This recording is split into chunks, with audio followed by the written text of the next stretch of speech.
তুমি জয়নুল আবেদিন এসএম সুলতানের রং তুলির আচল, শহীদুল্লাহ কায়সার মুনির চৌধুরীর নতুন দেখা সেই ভোর।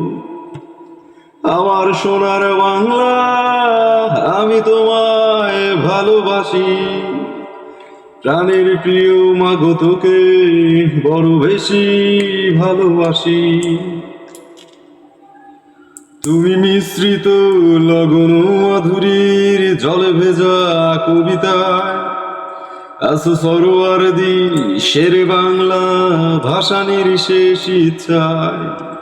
তুমি বঙ্গবন্ধু রক্তের আগুন জ্বলা জ্বালাময়ী সে ভাষণ, তুমি ধানের শীষে মিশে থাকা শহীদ জিয়ার স্বপন। তুমি ছেলে হারামা জাহানারা